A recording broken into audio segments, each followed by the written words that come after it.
again, but he's a busy guy. People want his services. Where are you today, Doc? Nashville. I'm in St. Louis. How are you guys doing? Good. How you been? Good? Did you have a good week so far? Good week so far. Good week so far. A little holiday going on, so observe that. And ran off to St. Louis to kind of spread my knowledge base over here. So, well, they're we don't always love St. Louis for their sports, but we do tolerate them. They are lucky to have you. It's his favorite baseball town, right, Shep? I think it's the best baseball town. Right, there we go. Yeah, I do. Boston's pretty close. Anyway, so let's talk to you a little bit about some of the injuries that are taking place. Specifically, Justin Fields, the quarterback with the New York Jets. They play Monday night against Miami. Neither team has a win so far. Aaron Glenn. Remind me. You know I'm a Jets guy, man. Come on, it's harsh. I know. I'm sorry, but JTS, man. Facts are facts. They're both 0-3. I don't know if Tyrod Taylor Somebody starts or will not. win. So somebody's going to win. Somebody's going to get their first win. When you get a concussion like he suffered, it's hard because everybody's different. But can you give us an idea of what the whole process is to get him through that ailment? Yeah, I mean, concussions, obviously, we know a lot about them because just the different degrees. I mean, if he's even thinking about playing, he's probably doing pretty well. He's a little foggy. Look at reaction times. Look at how quick he can read the defense, how quick his footsteps are. Is he hesitant? Those are all major things for him to be in playing shape. Is he ready? Do they need him? I mean, he hasn't lit up the world at all yet for his first 3 games. So I think it's going to be a game time decision with him. But the concussion, yeah, I mean, he's in concussion protocol. He got out of it. And is he going to be a little slow? Will he be foggy? I think we'll see within the first quarter what he's really going to look like. But as far as recovery, we look at what his reaction times are. Is he having headaches? Is he like a little slow to respond? Is it taking him a second longer to get his task done? Is he, I say reaction times, that's most important especially for that position.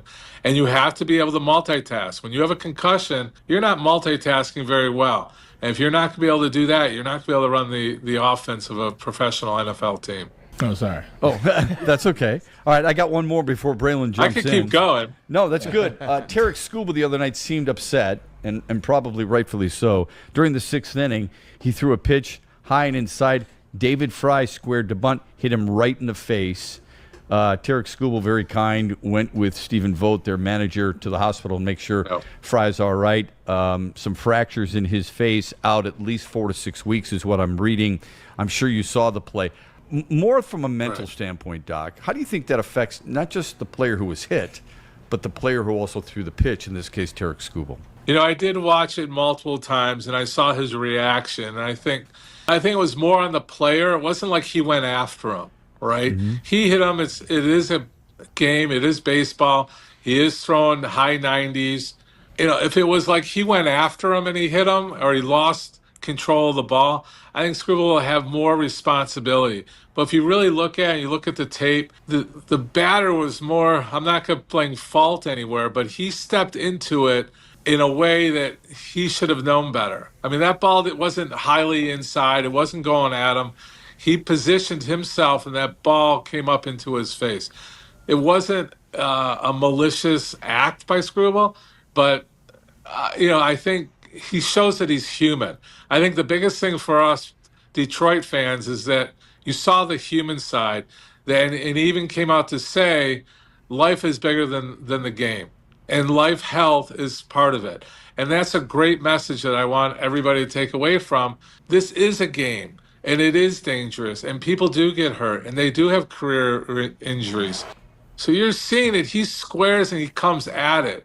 Skubal, that ball is not heavily inside. He didn't aim at him. He didn't I know he's bunting, I'm going to hit him in the face type of thing.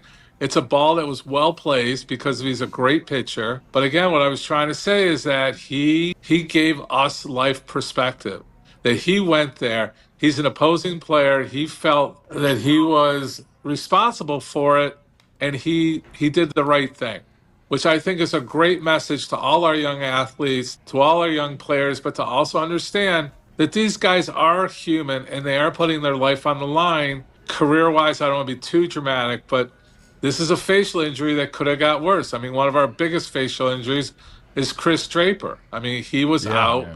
He had multiple surgeries. Good You know, one. obviously a good friend, but you're looking at the facial bones here. You're talking about a fracture in the nasal and frontal bone, which is right under the eyeball, which is where I think his injuries are. And for them to not be surgical, those are thick bones in your facial area. In the nose area, they're very brittle, but in the facial bones, those are very very hard bones to crack. Your skull, that's why you see people hitting with their skull. That's another bone that's very thick and hard to crack. So the good news is he's not needing surgery. He will recover. Did he have a concussion? He's probably got a mild concussion, and he's going to take time to heal. He's taking conservative. Can he get a mask to play basketball? Yeah, it's not a contact sport. You may see him coming back if they make the playoffs in a couple of weeks, building with a custom mask to play baseball again. So he may be able to get back. That He's might be out 4 to 6 weeks to heal, but with special equipment and special sauce, you might be able to see him. That might be a first if Playoffs you got a is mask ridiculous. like that. There's That'd that be a special first, sauce. Hey, Doc, look, we don't think anyone foresaw what happened with the Detroit. Oh, is he gone? Doc's No, out he's here? back with us. He's back with us now. I was going to ask you, Doc, how do you feel about how the Tigers are finishing the season right now? I think that's the best way to ask it. I think it's ruined a lot of people's week. It's ruined a lot of people's day. But it's not over for the Detroit Tigers, who still hold a one-game lead over the Astros for the wild card spot. Yeah, but talk about that mental play. Yeah. You know, I came out to say on Tuesday they need a shock treatment to that locker room. Can you guys hear me? Yeah, we Yeah, can hear we you. hear you. Got you. Shock treatment. Yeah. Shock treatment. I in the agree. Locker room. Yeah. So I was suggesting Kevin Hart to come to the locker room to just change up that whole mental picture. They need something to shock that locker room to get them back into playing. But It's yeah, funny. that's a big mental picture.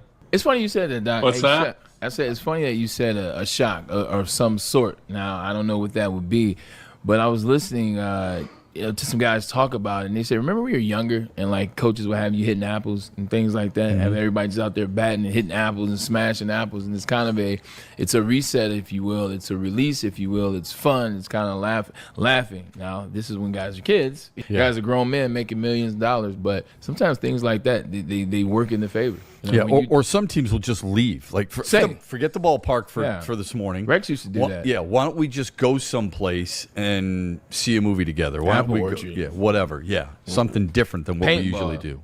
Paintball would be a really good one. Don't do well unless you're the San Antonio Spurs, because that's how Tim Duncan damn near broke his ankle Oh, I for didn't the know that. season. Yeah. Doc knows that story. It's actually a Doc story. How do we gotta go paintball? I'm sure the doc can play paintball as well.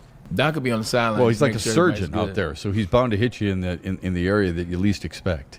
Is he still with us? Yes, he There is. he is. He got quiet. He knows the paintball story. Yeah. Can you hear?